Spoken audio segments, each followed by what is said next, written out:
then the arguments are equal. So I could just write it like this.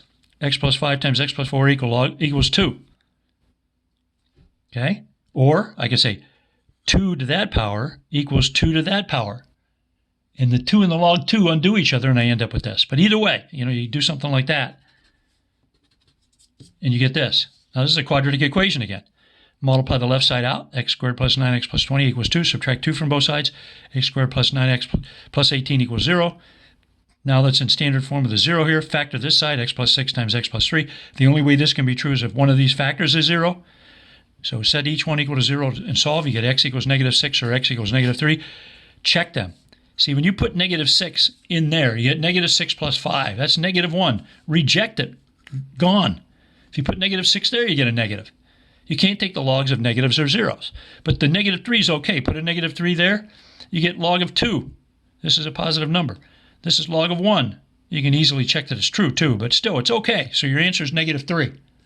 Okay? But you can't use negative 6 because it makes some of the arguments of the logs in the original problem negative, so be careful. Also, notice, if you'd have seen this, see that log base 2 of 2? That's 1. So you could, if you saw that, you could do it like this also. You could say, oh, this is a 1 here. Not that it's wrong the way we did it first time. Then you say, okay, I'll write an exponential form.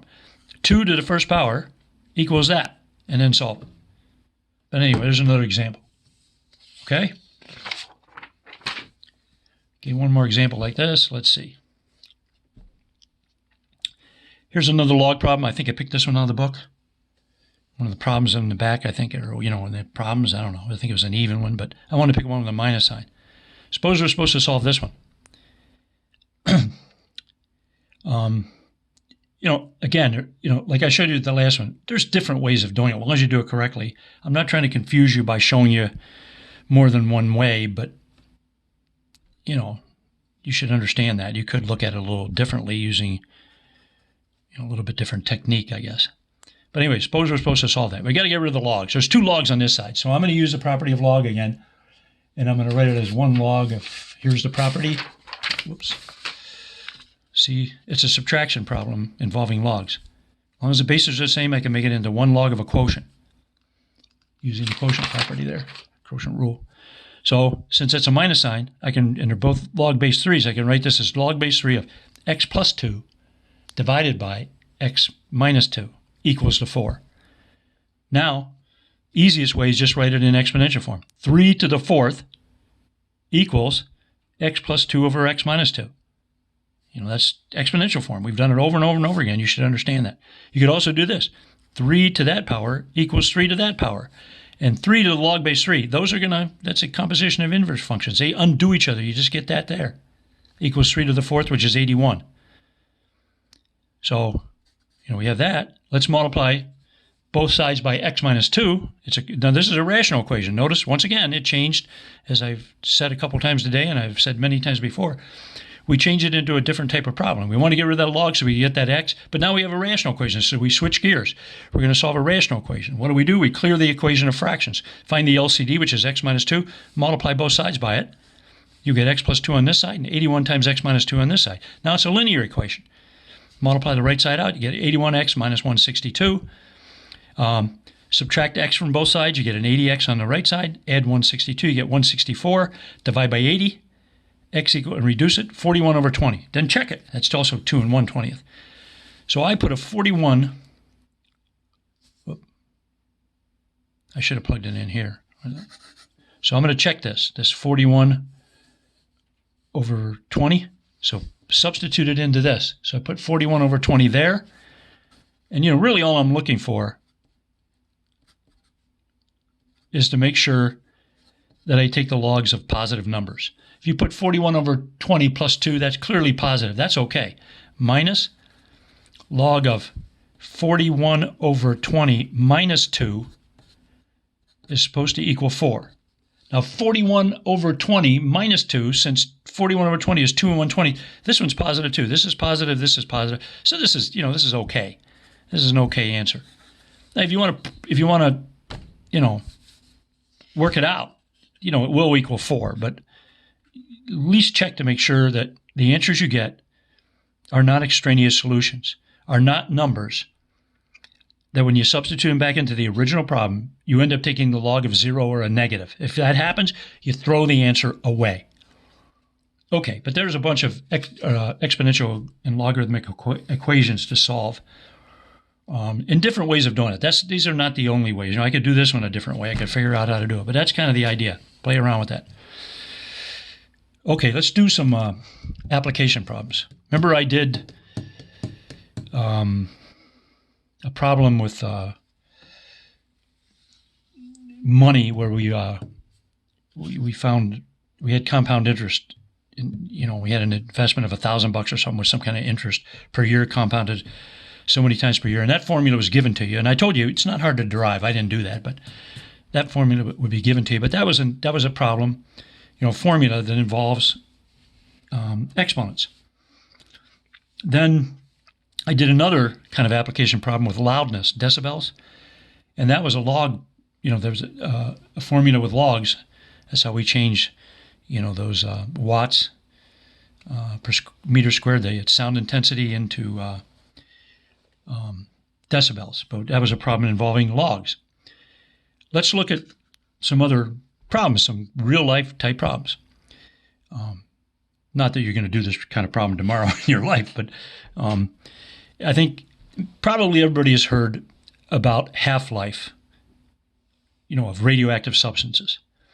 You probably know radioactive elements decay. I forget my physics, but, they're unstable. There's reasons for being unstable. I forget what they are. Maybe it has too big of a nucleus or something, or I don't know, whatever. The ratio to electrons to neutrons or protons or whatever is not, is too great or something. I forget what it is, but sometimes you have radioactive substances and they decay over time. And what that means is, there's kind of like energy particles shooting off. Something can be radioactive and then over time, like, for example, uranium. Now, I'm not sure how this works, but there's uranium-238, I think, is one of them. They make atomic bombs out of some uranium. I don't know if it's 238. But, if you're around a radioactive substance, it can be dangerous, too. If there's a little plutonium and you're next to it, and if it's a radioactive, I guess it's radioactive plutonium, you're probably in big trouble. But, like uranium, decay means, like there's particles shooting off there, and some of the uranium is decaying into something else. Eventually, it's lead. I think it's several steps, but lead's inert. Not dangerous or anything. But over time, it decays and it changes into something else. And we describe, that as we talk about half-lives to help describe that. And what the half-life of a radioactive substance is, it's how long it takes for half of the substance to decay into something else. In other words, how long it takes until, if you start out with, say you're on this problem, I'm going to have 100 grams, and the half-life is 20 seconds. That means 20 seconds later, you have 50 grams. Half of it is decayed.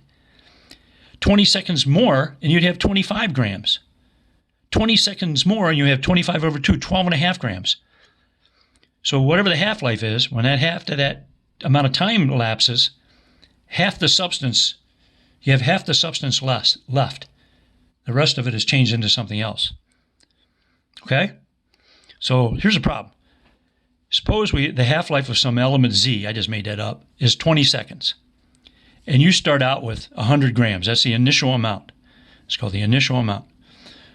Here, see? Initial amount.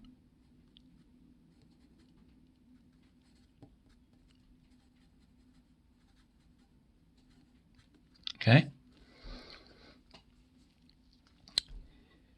Then is 100 grams. Let's find a function A for the amount after t seconds has elapsed. After t seconds have elapsed.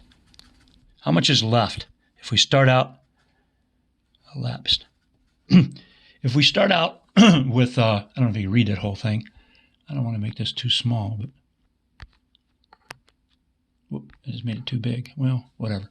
Okay, so the half-life of the element Z is 20 seconds, you have 100 grams, find a function A for the amount, of the element Z that's left after t seconds have elapsed. Let's come up with that formula. So let's make a table. T is the amount of time that has elapsed, and A is the amount that's left. So at time 0, we have 100 grams. Now 20 seconds later, half of it is decayed. We only have 50 grams left. 20 more seconds, we have 50 at the 20-second mark, but after 40 seconds, another 20-second period, one half of the 50 is gone. So now you're down to 25. And another 20-second period of time, now you're down to 25 halves, or 12.5 grams left. The next one, you'd have half of, after 80 seconds, you'd have half of this, 25 fourths, etc. It's going to just keep doing that forever until, forever, whatever that means. Theoretically, you always have something left, but that's not true, But anyway, so let's see if we can come up with a formula for this. Let's we want to be able to plug in these t's, these values for t, and have some formula. Then we plug it in, we get these amounts. Notice we started out with 100. Let's not worry about this one yet. But how did we get 50 then? Since we're talking about half-lives, after 20 seconds, only half of it's left of that 100. So really what we did to get that 50 was we multiplied by 1/2. That's 50. Then after another 20-second period went by, we multiplied the 50 by 1/2. So it's really the 100 times 1/2, which is the 50, times 1/2 again, which is 1/2 squared. Then, after another 20 seconds elapse, we take half of this 25. So 25 is 100 times 1/2 times 1/2. We multiply by another half. We multiply the 25 times 1/2, or this by 1/2, and we get 100 times 1/2 cubed. So after every 20-second period, we just keep multiplying by 1/2. Notice how we start to get it. We get these powers of 1/2. And we can even write one for times 0, because we can think of it as 100 times 1/2 to the 0th power, because 1/2 to the 0th power is 1. After 20 seconds, we multiply, one time period, we multiply by 1/2 to the first power. After 2 times periods have elapsed, we'd multiply by 1/2 times for the first time period, and then another half, so we get 1/2 squared, and then 1/2 cubed, and then ... Hopefully you get the idea, right? So look, the formula must look something like this then. It must be 100 times 1/2 with some kind of exponent on it, right? Now, we just don't, t is our variable, so we need a t in here somewhere. We need a t in there. We want to plug a 0 in here and get 100. And we would if we put a 0 right there. But you might think you just use a t, but that's incorrect. I'll show you why. I want to plug a 20 in to this exponent and end up with a 1. Obviously, I can't just use a t, because if I did, I have a 20 there. So I want to somehow figure out to use a t in here somehow with some other numbers maybe. So when I plug in 0, I get 0. When I plug in 20 for that t, the exponent, when I work it out, after I do whatever other numbers I put in here, add, subtract, divide, whatever, I want to end up with a 1. When I plug in 40, I want to end up with 2. When I plug in 60, I want to end up with 3. Look, isn't 0 divided by 20 0? Isn't 20 divided by 21? Isn't 40 divided by 22? Isn't 60 divided by 23? So it's really t divided by the amount of time it took for what the half-life is. That's really all it is. So it's t over 20. So here's a formula.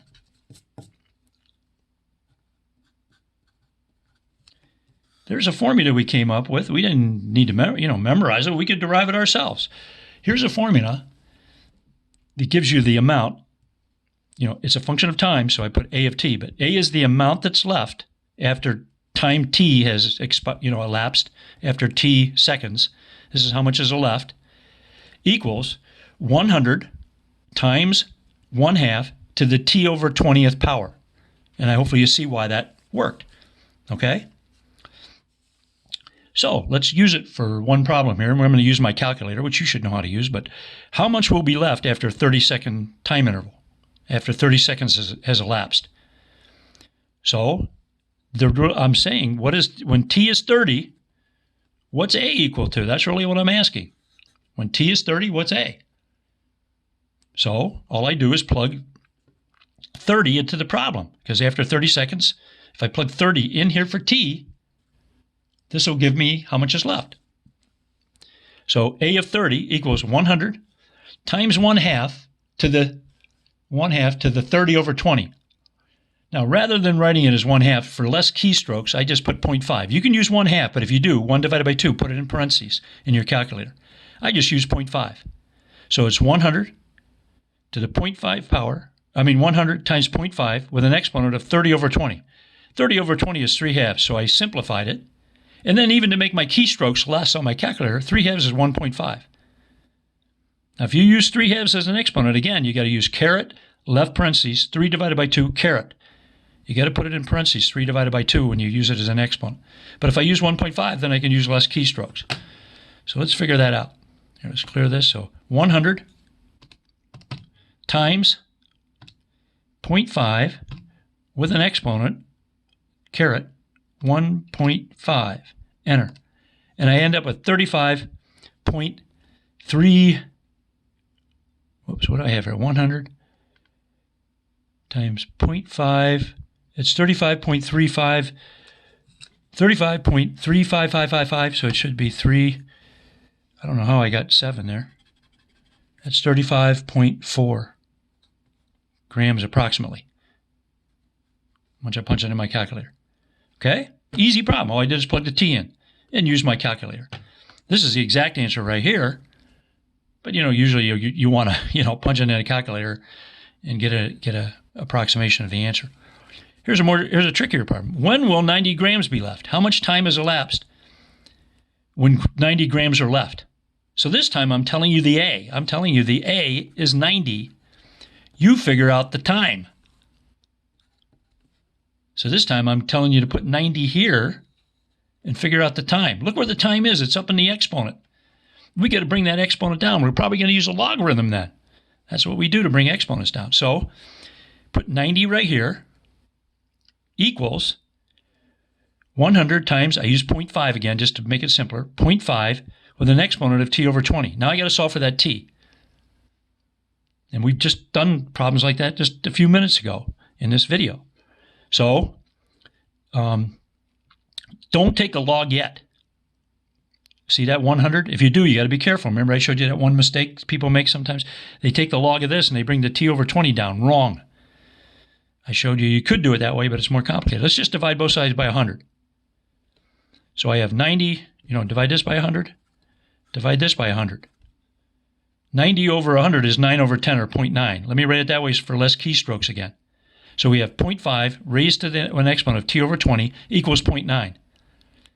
Now I got to get to that t. I want the t down on the base. So take a log of both sides.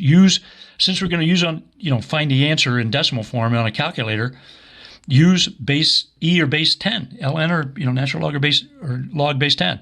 If you want to, you'd use log base 0.5. Take log base 0.5 of this side, you just get t over 20. But then if you're going to do it on your calculator, you're eventually going to use a change of base law with natural log or the common log, one or the other. So I just did ln right from the start, right here. So take ln of this side equals ln of that side. You know why that's true now from what we've done. Now you can bring this t over 20 down here. So we have t over 20 times ln of 0.5 equals ln of 0.9. So I'm going to multiply by the reciprocal of this on both sides.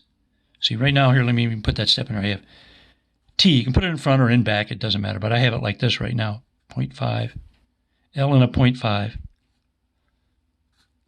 over 20. You can put the t behind it if you want. I just wrote it in front here because I brought it down in front, but whatever.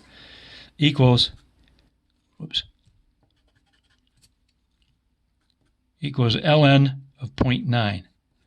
That's what we have. So multiply both sides by the reciprocal of this. This is like 2/3 times it. So you multiply by 3/2. But here you're going to multiply by 20 over ln of 0.5 on both sides. 20 over ln of 0.5. These two, that's a 1. So you get t equals 20 times ln of 0.9 over ln of 0.5. Hope you followed that. There's the answer. Now, if I punch it in a calculator, I get about 3.04 seconds. So watch. So let's see. 20 times ln of 0.9. So 20 times ln of 0.99, close the parentheses, divided by ln of 0.5. ln of 0.5. 3.0406, so I just wrote 3.04 seconds approximately. There's an example. Not only did we come up with the formula, which you should be able to do for a problem involving exponential growth or decay. By the way, this is exponential decay. See, because things are getting smaller. You know, I mean, you're getting less and less of the substance. You started out with 100 grams, and it's decaying. This is exponential decay. You know, the graph would look like this. It's going down left to right.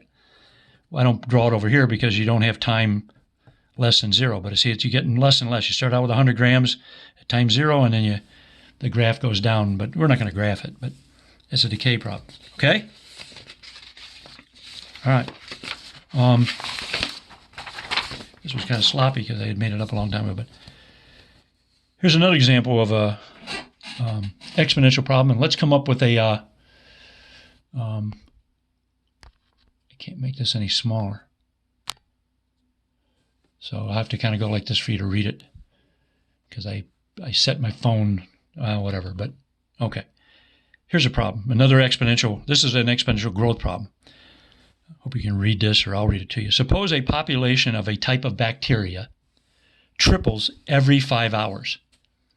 If initially there are 100 bacteria, I picked 100 again. I probably should have picked a different number. But anyway, at the beginning of this experiment, or whatever, there's 100 bacteria. Find a function for the number of bacteria, the amount of bacteria present after T hours has elapsed. So we start out with 100 bacteria. Every 5 hours, you know, we're in a laboratory or something. Every 5 hours, the bacteria triples. I can't do that forever. You know, I mean, this problem, the bacteria is growing exponentially, but eventually it can't keep growing forever. There's not enough food in the laboratory. The laboratory and the whole universe isn't big enough to hold bacteria that, you know, the number of them triples every 5 hours. Eventually, you know, they're going to grow forever. So, you know, but anyway, some things behave like this. Bacteria could grow like this for a period of time, as long as they have enough food and enough space to grow and stuff. But anyway, you're starting out with 100. The population is tripling every 5 hours. Let's see if we can come up with a formula first. Again, we're going to use T as hours this time. And we're going to let's say F of T instead of A of T. F of T is the number of bacteria in the population at time T. Let's make a table. Time, and then population, you know, how many bacteria there are. At time zero, there's 100 bacteria. Every 5 hours, it triples. So 5 hours later, you're going to have 100 times 3 or 300 bacteria. Another 5 hour period elapses. Then you had 300, you're going to triple that and get 900. But really, that's 100 times 3 again. Understand why? Start out with 100. 5 hours, you have 3 times 100. Another 5 hours, you have 3 times 100 times another 3. So you got 100 times 3 squared. Another 5 hour period, you multiply by 3 again. You start out with 100, then 300, then 900, then 2,700, every 5 hour period. But we could write those as 100. 100 times 3, 100 times 3 squared, 100 times 3 to the third. Just like we did with that half-life problem, but this time the base is 3. So we can write every one of these as 100 times 3 to a power. You know, I wrote them backwards this time, but... So, you know, I can think of that first one as 100 times 3 to the 0th power at time 0. The next one is 100 times 3 to the first power. The next one is 100 times 3 squared, 100 times 3 cubed. Now, what I want to do, you know, so the formula is going to look like this. You know, F of T is going to equal 100 times 3 to some power. And I need a T in there for time. That's the domain variable, the argument. It's going to involve a T. Now, when I plug in 0, I want the exponent on the 3 to be 0, because 100 times 3 to the 0th is 100 times 1 is 100. That's how much we have, how many bacteria we have at time 0. But when I plug a 5 in after 5 hours, I want to end up with 300. I can't say 3 to the 5th then. When I plug 10 in, I want to get 100 times 9, 100 times 3 squared. When I plug in 15, I want to get 100 times 3 cubed. Notice if I write t over 5, the time it takes to triple. So if we write 100 times 3 with an exponent of t over 5, if we make that exponent t over 5, see, 0 over 5 is 0, so I'd get this exponent. 5 over 5 is 1, I'd get the 1 exponent I want here. 10 over 5 is 2, I get the 2 exponent. So just like with that,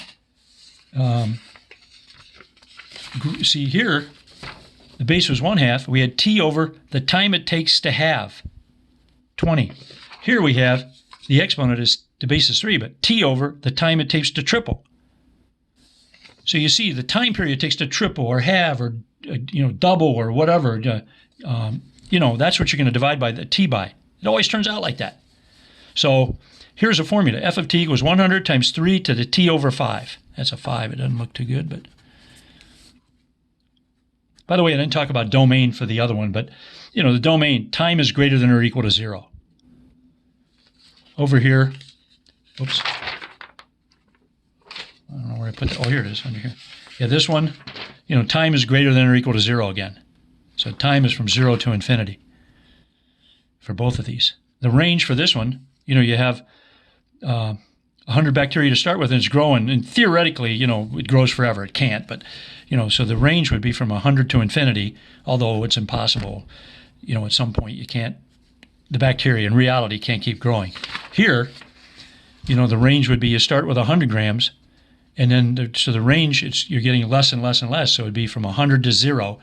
And theoretically, you never get 0, although, in reality, what really happens, it's not,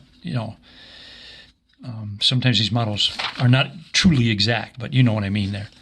Okay, so anyway, here's the formula.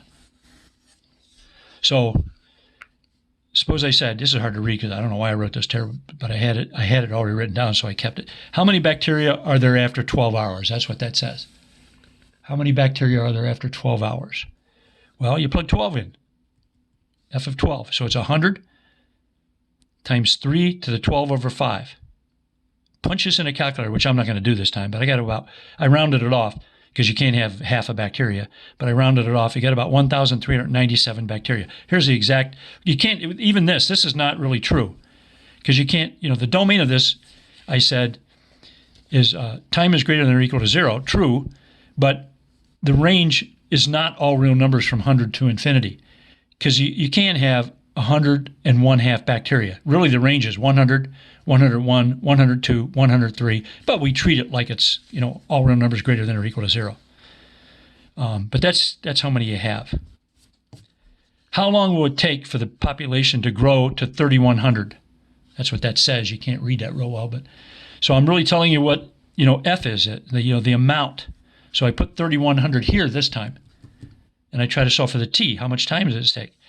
So divide, just like before, divide both sides by 100, which would give me 31 on this side, equals 3 to the t over 5.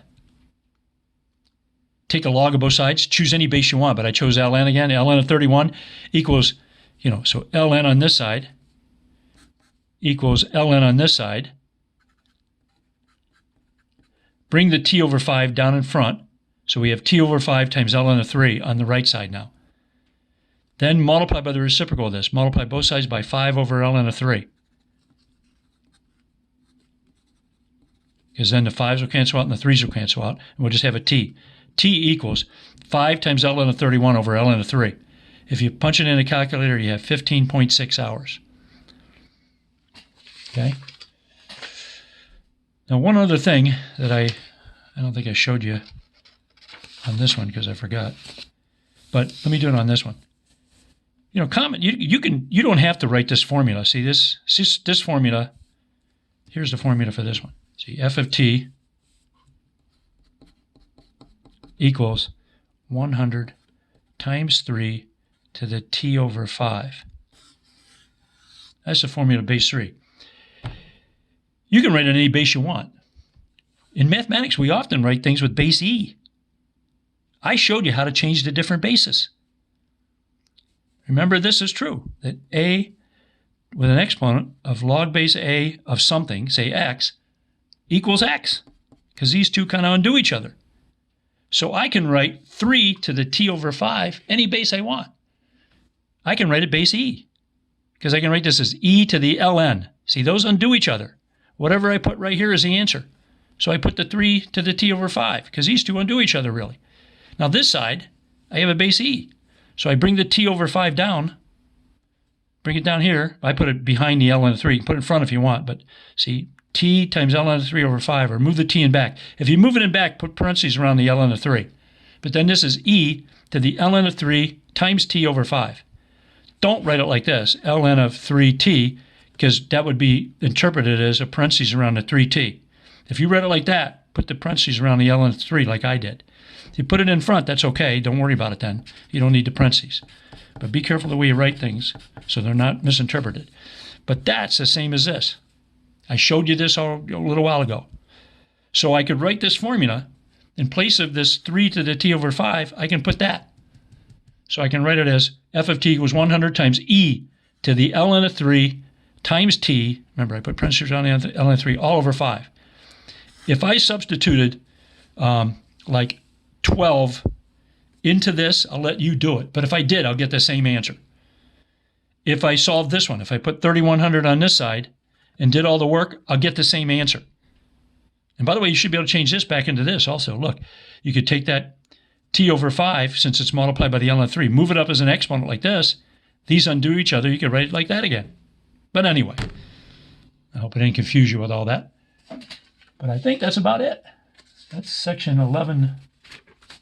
Let me just take a quick look here. Yeah, I think that's pretty much the last thing. I don't, this may be the last video. I don't know. I'll look and see if I missed anything or if I have to make another one, but that should be a wrap, I guess. Okay.